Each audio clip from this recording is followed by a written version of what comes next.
Hello, everyone. Welcome to Behind the Mic. I'm Gary Laubach along with Mike Joseph, and we can tell you right up front, we will not be behind the mic this weekend.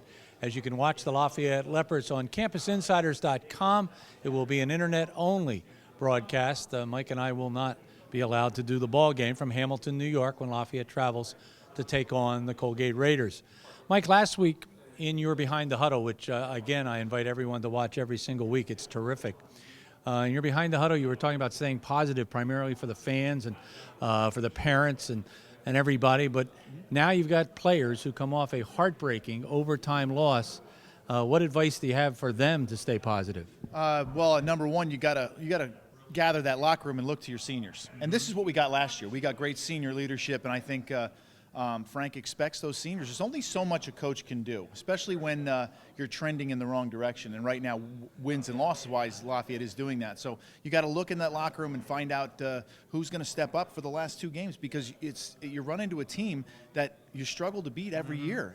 They've only beaten them really once, and that was down here, and that was in double overtime. So with the likes of the guys that Colgate has coming back there, they have a freshman quarterback. A guy that's really trying to get his feet wet, but they have a good seasoned offensive line. They have an attacking type defense. They have a good secondary, one of the better secondaries I think we've seen. So you gather that locker room, you ask kids to step up, you ask kids to take charge of the linebackers and the O-line, and even guys like Charlanzio. He'll step up. He'll be right there on the field even though he can't participate, but it's important for that locker room to pull together with 2 games left. It seems to me that Colgate, when you look at them on paper, is the definition of nemesis. And that's kind of the way they've treated us. It seems like a team we cannot overcome. Frank's only beat them once in Hamilton in 7 games, and we find ourselves right now 3-11 overall against Colgate. And Colgate, again, seems to be a team that they run the ball almost twice as much as they throw it. Their yardage rushing the ball is almost twice as much as throwing it. They've got a freshman quarterback, as you alluded to. So you're going to have to stop this run. There's no question about it, and try to put the game in the hands, I would think, of their freshman quarterback, and that's Brett Mooney. Yeah, I was impressed with what Lafayette did last week against the great running back in C.J. Williams. So maybe they're getting their feet on the ground again. 8-man fronts, 9-man fronts. You need to force this team to throw the football. So the game plan's somewhat simple. Even though it's a zone read system that is different than you saw with Peter Poulios, it's going to be different. You're going to see a quarterback that reads the 3 technique, reads the 5 technique, reads the secondary, whether he's going to pull, whether he's going to give. They run it very, very well, although they're running with someone that's only been running it for a few weeks. So this is a very good team. This is a team that's home. Playing in Andy Kerr Stadium is a very, very difficult place to play.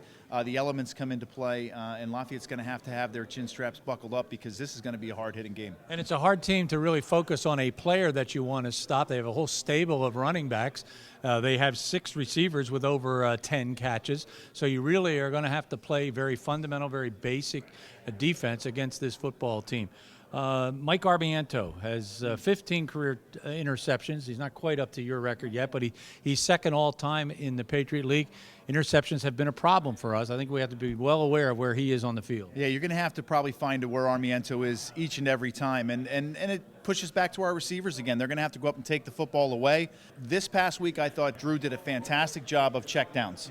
He took those checkdowns, and when he did, he picked up first downs. And now all of a sudden he says to himself, well, I can check the ball down. I can pick up first downs with guys underneath like Mrazek, and with 9 catches from Evangelist. So those things can work. I think he's going to have to do some of the same things, and maybe it's a week that you really get Ross Sherman off. He needs a few yards to get to 1,000, so you know he wants that.